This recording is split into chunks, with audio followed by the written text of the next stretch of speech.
is the guest speaker at a meeting of the Wichita, Kansas Rotary Club. James Woosley discusses the role of the CIA in a post-Cold War era and stressed the importance of a more flexible intelligence agency. After his remarks, the director took questions from the audience on a variety of topics, including NATO and the U.S. role in Bosnia.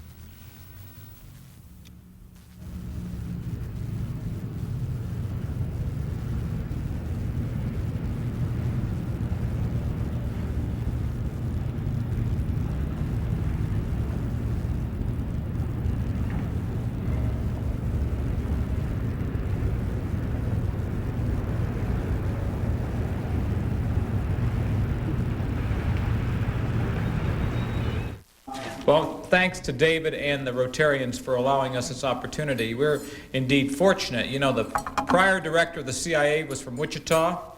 The current director is from Tulsa. And so we have this close to home. The two former chairmen of the House and Senate Intelligence Committees were from Oklahoma, and the current one on the House is from Kansas. So we like to think that our part of the country perhaps has a little premium on intelligence of all sorts. Of course, when I was appointed chairman of the Intelligence Committee, people thought that that was an oxymoron, congressional intelligence, but I'm sure nobody in this room thinks that way at all. I'm honored to have Jim Woosley here to speak to us. We just came from Wichita State, where he spoke at a forum board meeting, and there were about 500 people there, students and people in the community who came to listen. And one of the things I have done since I've become chairman is to try to get the intelligence community to kind of pull itself out of this shroud of Cold War secrecy. Where it can be done, the people need to know what the intelligence community does. I mean, they spend billions and billions of your dollars every year trying to do their best to give good information to the President of the United States and to Congress and policymakers.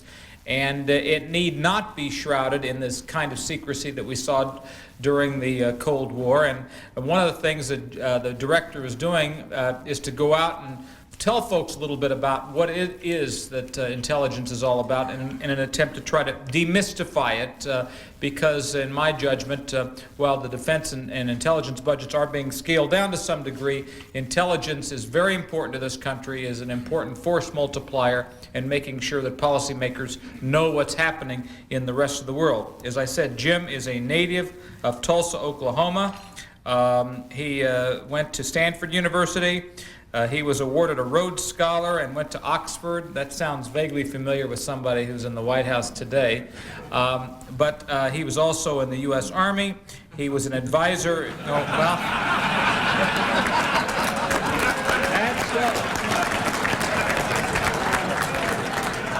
I tell you, no matter how I try, I just step into it all the time.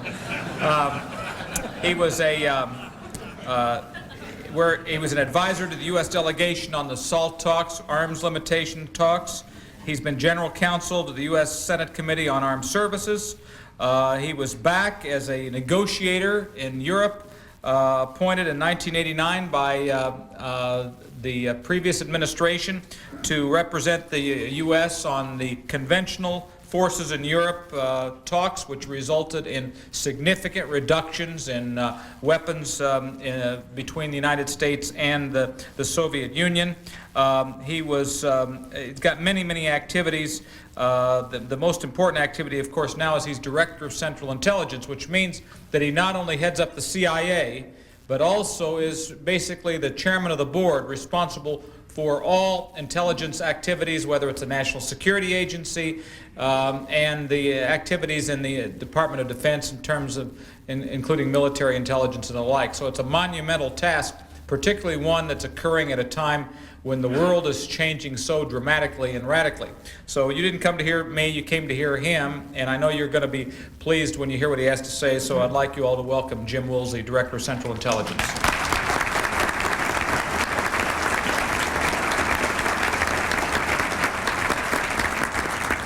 Thanks, Dan.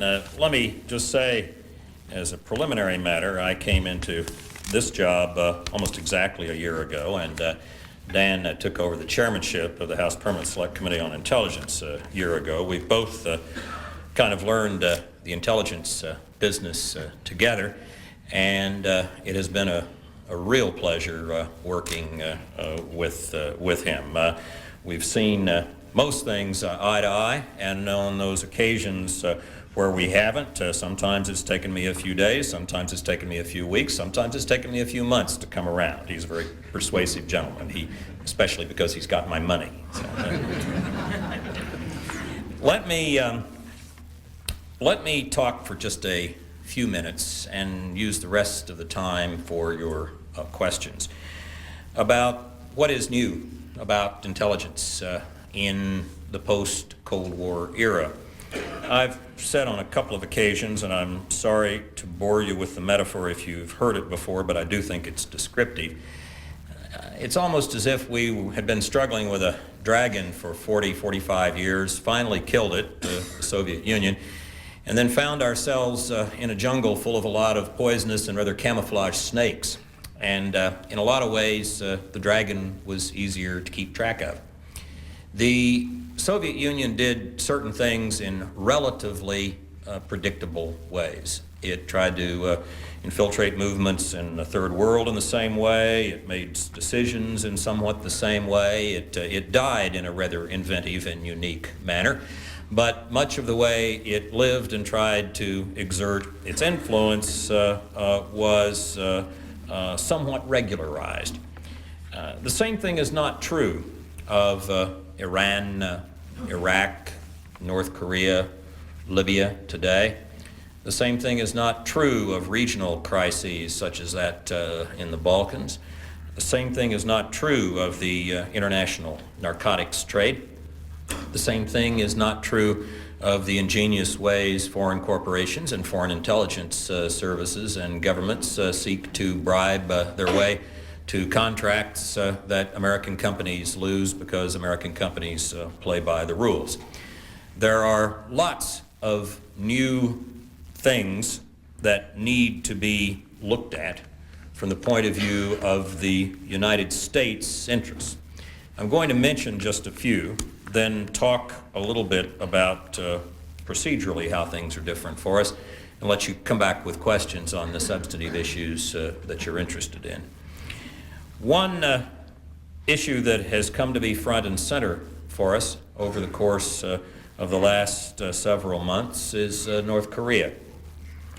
North Korea is embarked on a development program for nuclear weapons.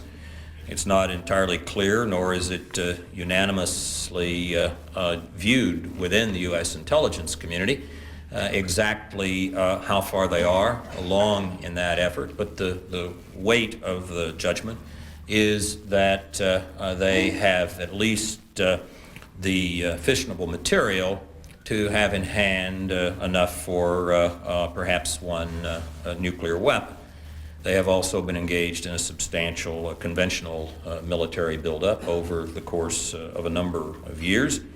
And the general situation on the Korean Peninsula as a result of that, I think I would have to say, is something that has moved very much to the top of our intelligence agenda. Russia is, of course, in the throes of a very difficult transition. President Yeltsin won a new constitution for the Russian people in the elections last December, an important development, a constitution that has a very strong executive, stronger in constitutional terms than the American president's position and even stronger than the French president's position. It's a very strong executive constitution. And he is, we believe, going to try to proceed with the economic reforms that he and his advisors have been embarked upon before. But needless to say, the result of the elections in Russia in December have produced a degree of uncertainty about the pace of that reform, and particularly a concern that if subsidies continue in very large measure to some Russian industries, collective farms, and the rest, the printing of money will drive the inflation rate for the ruble up from the 10-12% per month, which is high enough, where it has been toward the end of 1993 up to the range of 20-30% per month, which verges on the type of hyperinflation which has produced serious social consequences in other countries at other times. It is definitely something that we all have to keep our eyes on. The situation with respect to Latin America and much of East Asia and the Pacific region, except for North Korea, I would say looks relatively sunny to us right now. Perhaps not entirely bright. There are such phenomena as the drug trade in Southeast Asia, the Khmer Rouge, and the like.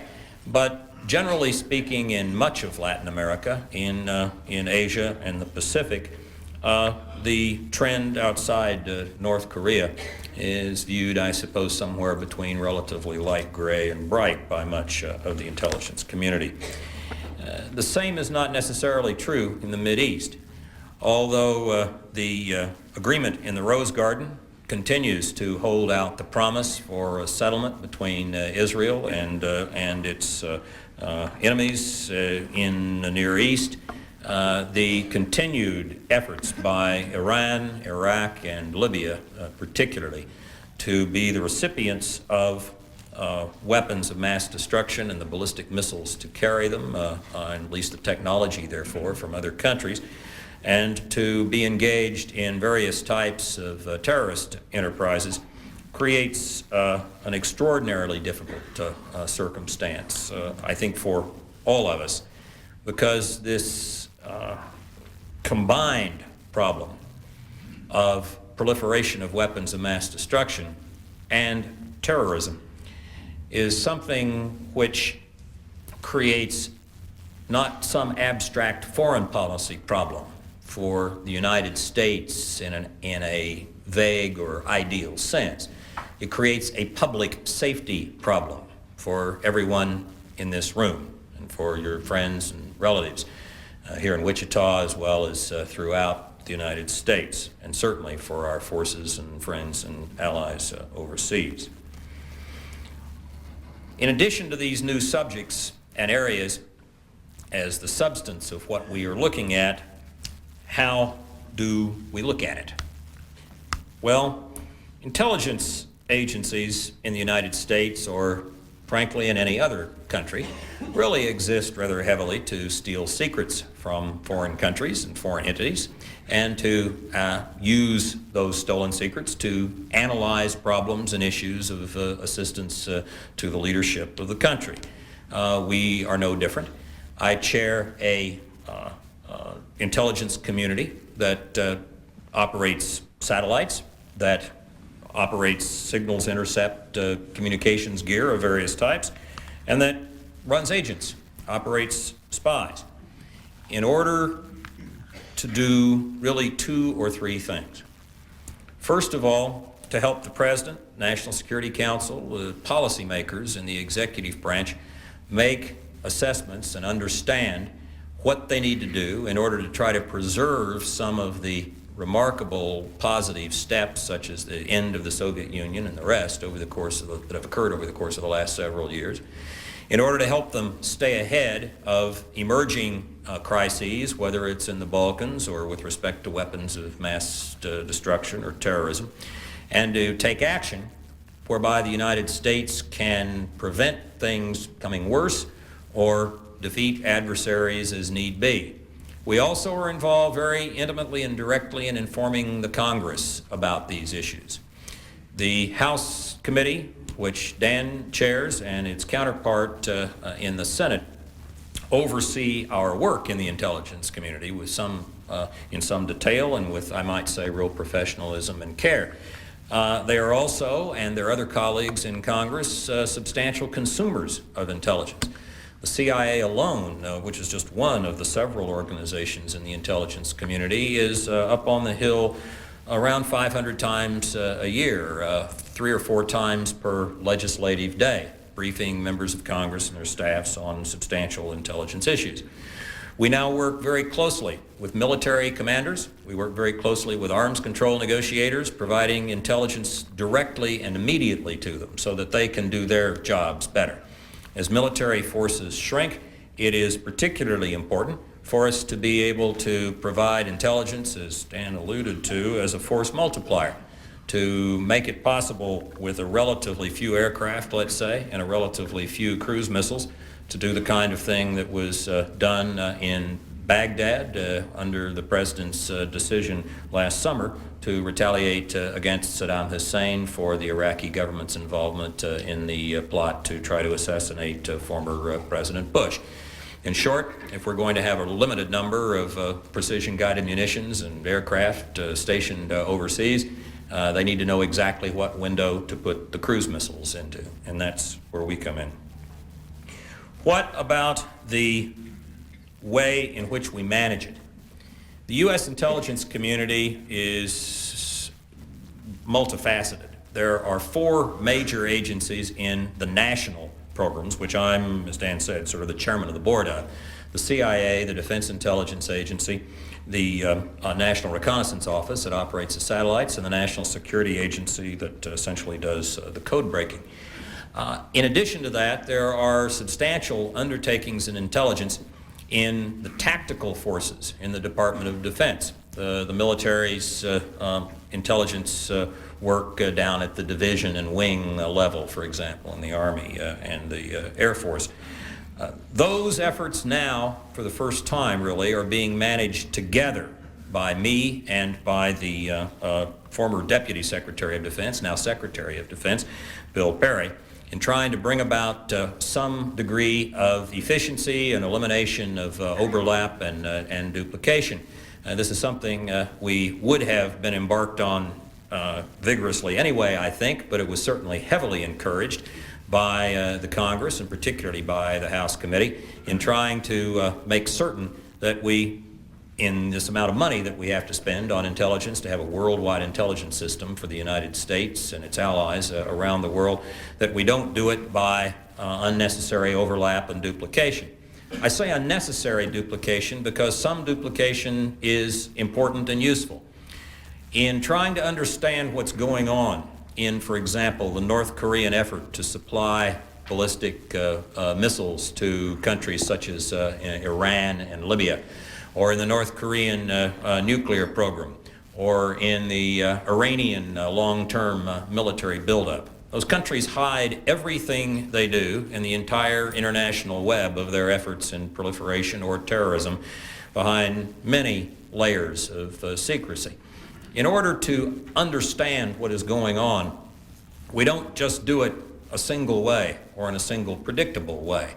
To put it in a short form, I guess I'd say spies tip off satellites and satellites tip off spies.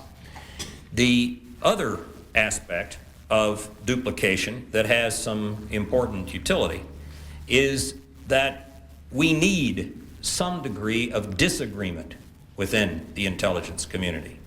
When you make mistakes is when you have one set of eyes, one office looking at a problem, and a point of view takes over that office or that group of people, and they head the wrong way.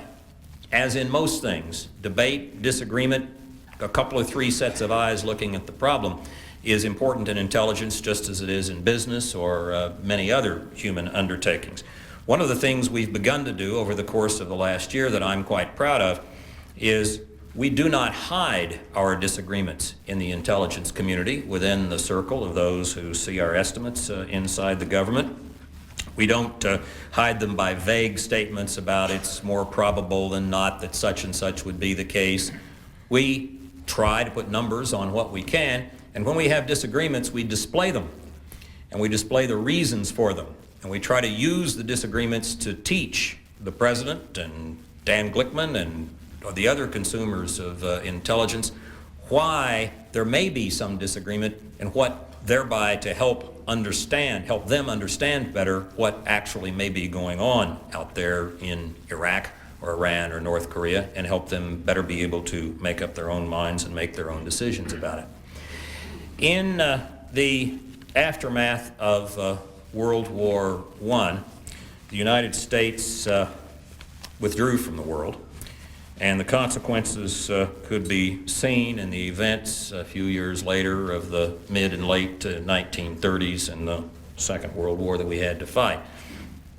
In the period after World War II, we had a momentary hesitation, but quite happily, under Harry Truman's leadership, we were able to come together and put together NATO, the Marshall Plan, Point 4, assistance to Greece and Turkey, all of the steps that made it possible for us to hold the line for 40, 45 long years, particularly in both Europe and Asia, to deter the expansion of communism and thereby ultimately to win the Cold War. We face a situation now in the world that is perhaps somewhat more analogous to the period before World War I or the period in the 1920s, except that the United States is a much more central player on the world scene. We face a situation in which there is a substantial degree of chaos, confusion, uncertainty in the world scene. A situation with a lot of heavily camouflaged and somewhat poisonous snakes. It is our job in the intelligence community on your behalf to try to help the President, the Congress, arms control negotiators, the military, make some sense out of that and to try to keep it from going the way some of the more horrible events of the 20th century have gone before. And with that, let me close and take your questions. Yes, sir. Is the latest mortar attack in Sarajevo, in which we know 68 people at least died, enough to provoke the Clinton administration to use some of its newly found domestic political capital to really take the lead internationally in a military response? Well, as you'll see from my elision in the last question, from policy into trying to describe the situation, let me be explicit about something with respect to this question, which is that I am not a policymaker. When I sit on the National Security Council as an advisor, the President or Tony Lake, depending on which type of a meeting it is, asks me for an intelligence assessment at the beginning. I comment throughout the meeting on the intelligence implications, on the factual situation, but when they go around the table to ask each person to make a recommendation about what our policy should be, they skip me. And that is entirely appropriate. The President told me that when he offered me the job. That has not always been the case with CIA directors, but it's been the case more often than not. And it seems to me that is the appropriate position for a Director of Central Intelligence to be in. We should not make recommendations about policy or speak publicly or, for that matter, privately on policy recommendations, because our sole job is to call them like we see them.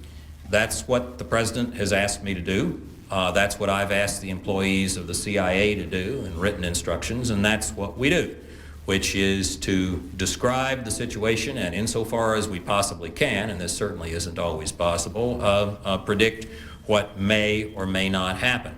But as far as making even a recommendation, much less a statement, of what the U.S. government policy ought to be with respect to actions in Bosnia or anywhere else, you have the wrong government official up here. Don't you even have an assessment as the Director of Central Intelligence? You asked me for an assessment of the American position. We don't do Americans. I'm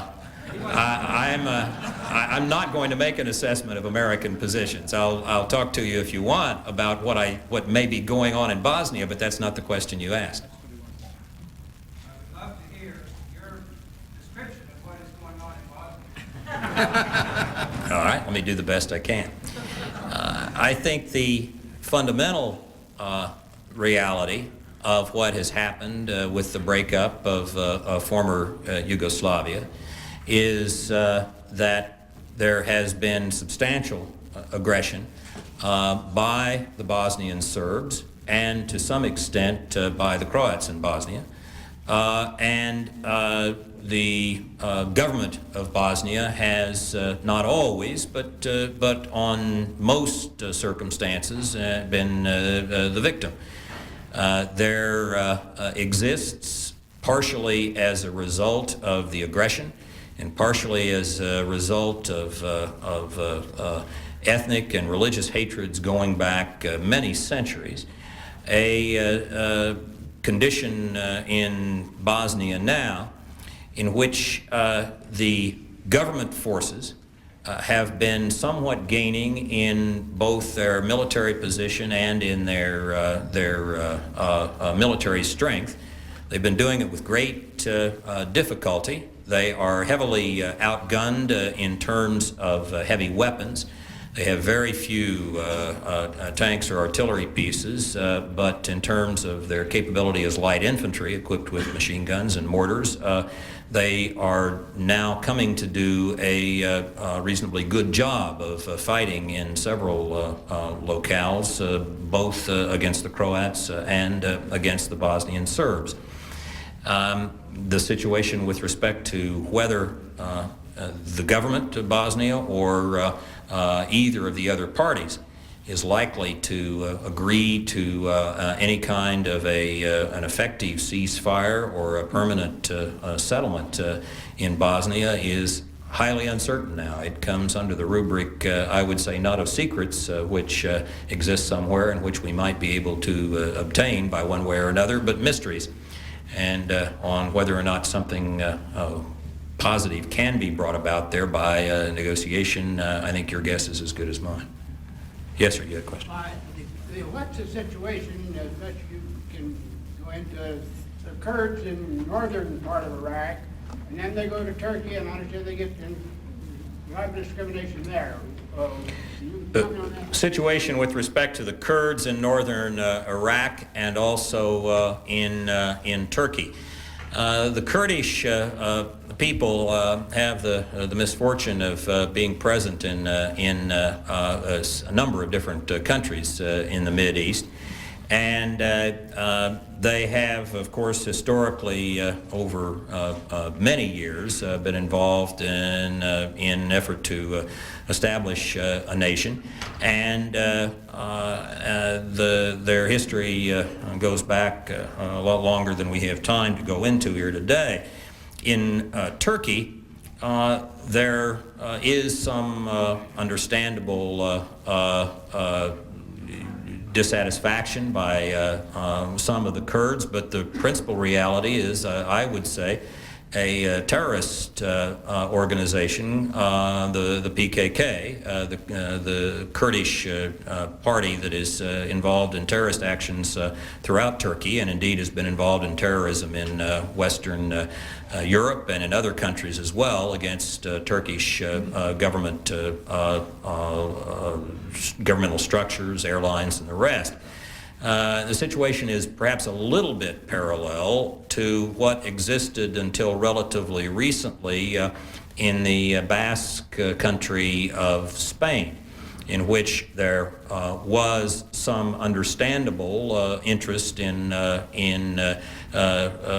Basque language and so forth on the part of the Basque people, but it was being exploited by a Basque terrorist organization that was killing a lot of people in Spain and acting against Spanish government installations outside Spain and the rest. The Spanish government has been largely successful over the course of the last several years in separating the terrorist operation of the Basques away from the understandable interest of people in the Basque country and being able to speak their language and so forth. We can all hope, of course, that some evolution of that type will occur in Turkey as well. Yes, sir. What is the difference between the nuclear threat that we're seeing in North Korea versus Iraq, or is there a difference? What's the difference between the nuclear threat in North Korea and Iraq? Iraq would probably have had a nuclear weapon by now had the Gulf War not occurred.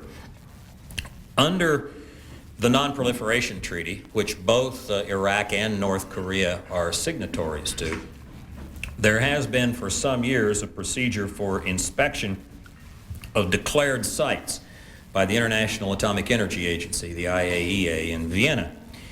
The IAEA was inspecting the Iraqi nuclear program, its declared reactors and the rest, and found nothing of great substance to concern itself about. And then during and following the Gulf War, the rest of the world learned that Saddam Hussein had an entirely separate nuclear program going on in secret facilities. Instead of using reactors, he was using devices called calutrons to produce fissionable material. This is a very old technology. It's one the United States abandoned in 1943, 1944. Extremely inefficient, but you can get enough fissionable material for a few nuclear weapons out of it if you engage in it vigorously enough. Saddam was doing that. He was caught as a result of the Gulf War, and consequently the IAEA began a policy of inspecting not only declared sites but also non-declared sites, so-called special inspections or challenge inspections.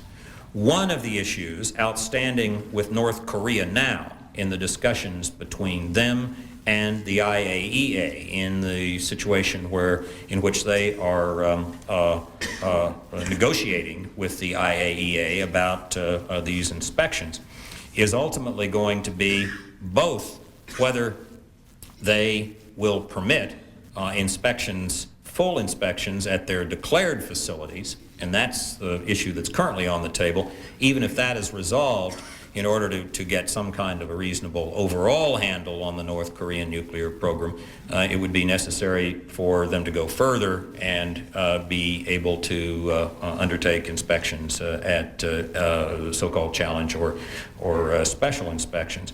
The intelligence community's assessment today, I think, as I said, is that it's more likely than not that North Korea has enough fissionable material for at least one nuclear weapon. But that is not entirely free from doubt. There are different views about it even within the U.S. intelligence community. Yes, sir, back at the back. I have a question as to the appeasement, policy of appeasement primarily towards North Korea as to the lack of economic embargo. And the second part of the question, why had our administration and our politicians backed off from allowing countries, free-loving countries, democracies, budding democracies in Eastern Europe, such as Poland and others, to be admitted to NATO rather than maybe take the risk of offending Mr. Yeltsin? And some of the Russians are not exactly loving democracy. Well, you persist in asking me policy questions as if I were a policymaker. I don't intend to say much about either of these, except I would certainly dispute the characterization of American policy now vis-a-vis North Korea as appeasement. It is quite the contrary, been a rather vigorous effort through negotiations to get them to comply with their obligations under the Non-Proliferation Treaty. And the Partnership for Peace initiative, which not only the United States but all of the other NATO allies are operating in support of now, is a phased and gradual approach toward working with Eastern European countries as well as other countries of the former Soviet Union, and I'm going to leave it to the Secretary of State and Secretary of Defense to characterize that in detail. But it is a general and throughout NATO now, I think, a highly accepted approach toward dealing with the difficult situation in Eastern Europe and the former Soviet Union. Yes, sir. Yes, could you speak a little bit on China's part in negotiating with Korea and Iraq and Iran, and also what you think China's position is in the world? China's position in the world and China's part in negotiating with North Korea, Iran, and Iraq. China is economy grew at extraordinarily 12-13% last year, and at its projected growth rates, if those or even something slightly less continues, it will be one of the 2 or 3 largest economies in the world very early in the 21st century.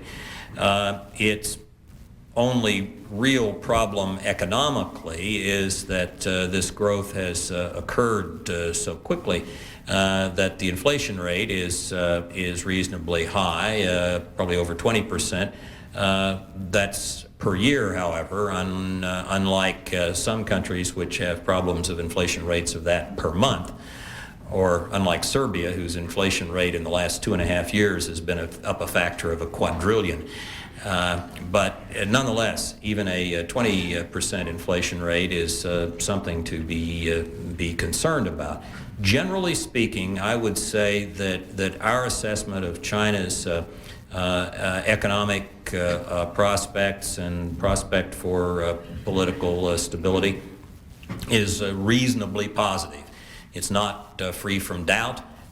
It's not free from uncertainty. There are certainly human rights problems in China, but its evolution economically is something that is viewed, I would say, in the intelligence community in relatively bright terms. China has been engaged to some extent in proliferation of weapons, not principally and not really to the countries you named, but we have been somewhat concerned about some of their permitted shipments from Chinese entities to other countries in the Mideast, particularly Pakistan. But it is not the same kind of proliferation problem that one has with North Korea, which is, in North Korea's case, that both in terms of its manufacturing of or efforts to produce weapons of mass destruction and ballistic missiles, and also its very vigorous efforts to sell its military capabilities overseas, is engaged in this in a somewhat single-minded way. In China, the proliferation problem is not that substantial, but it is something that still concerns us, and it's something that we watch closely and are, of course, continually involved in discussions with the Chinese about. We have one more. Let's take this back over there. Let's take 2. We'll take the one you pointed to and the one Dan pointed to. Back here, yes, sir. With the end of the Cold War and kind of the emphasis shifting on to more economic confrontation around the world, do you see the role of your agency in moving maybe away from the gathering of military or political information and more to the role of business or economic information as a weapon of support for the United States? Did everybody hear the question? At the end, after the end of the Cold War, do I see the CIA as moving away from focusing on political or military intelligence and toward economic intelligence? The answer is not moving away from military and political, particularly in the countries which, for whom military and politics is a very hidden and closed and potentially dangerous situation, such as North Korea, Iran, Iraq, Libya. In a number of countries of the world, political reporting can now be done heavily based upon open sources. Russia is an example. We used to have people involved in criminology and figuring out what it meant if so-and-so was standing next to such and such on top of Lenin's tomb for the October Revolution celebration, or what did it mean that Mr. Beria did not go to the opera? Occasionally this was mocked. There was a famous editorial once in the New York Times saying that some criminologists thought it was important that Beria didn't go to the opera. Well, maybe Mr. Beria didn't like the opera. Beria was Stalin's head of the KGB. Well, a few days after he didn't go to the opera, he was out and done for. And so those types of things were important and interesting and useful. But today, if you want to follow most aspects of Russian politics, you buy Russian newspapers, watch Russian television. So with respect to a number of countries in the world, there is a degree of openness that lets us understand, us and the rest of the world, understand what's going on politically with considerably less effort at trying to obtain clandestine information than was the case before. In economics, the CIA has always been involved in trying to help the U.S. government understand such things as wheat crops in Russia, oil reserves in various parts of the world, trends in technology, currency flows, in order for the U.S. government to be able to make policies that were important to that end. In recent years, economics has come up on the front burner in several other ways. The increased use of sanctions, for example, well, against Libya, against Serbia, against Iraq, means that we need to understand in some detail the economies of those countries to understand how and in what way the countries are being affected by sanctions. And we also try to do forecasts that help our trade negotiators understand what things they should emphasize and the like.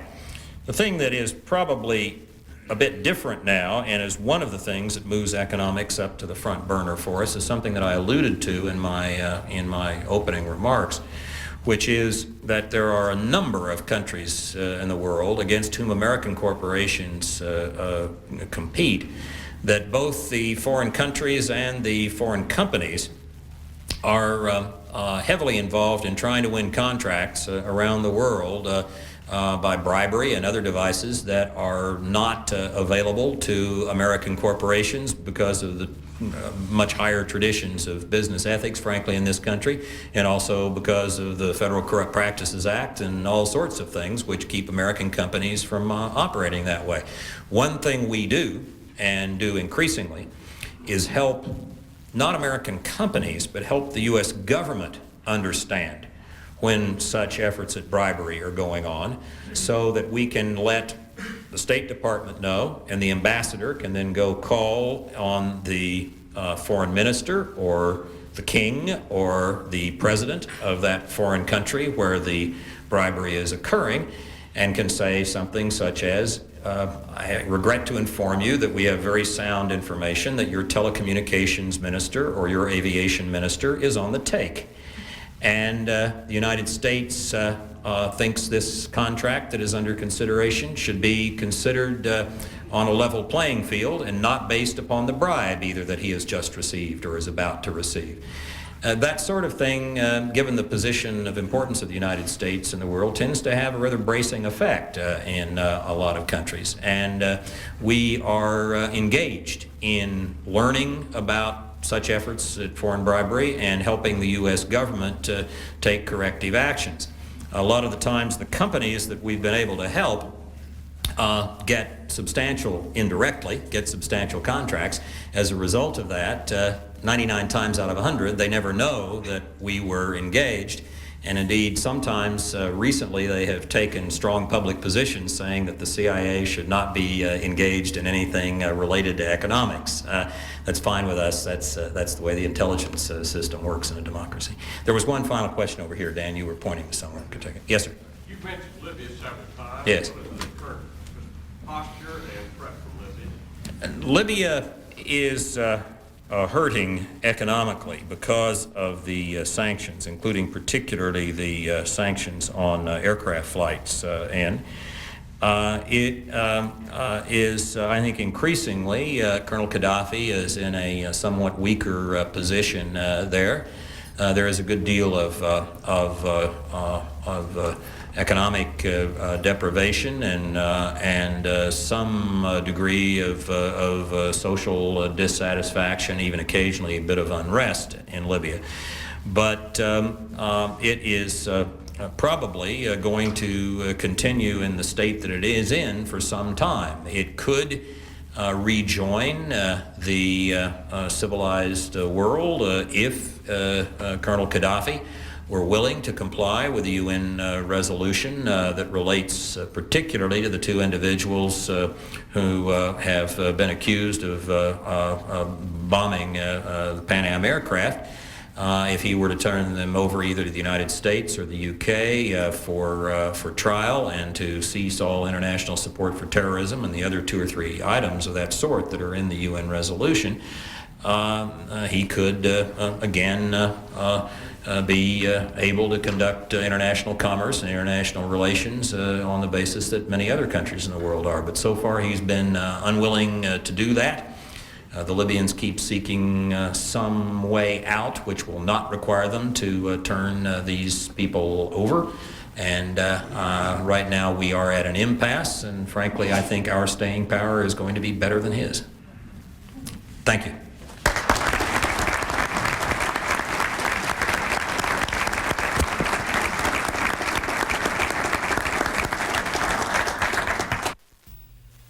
CIA Director James Woosley is completing his first year as head of the nation's intelligence agency. From 1989 to 1991, Director Woosley served as U.S. representative to the negotiation on conventional armed forces in Europe.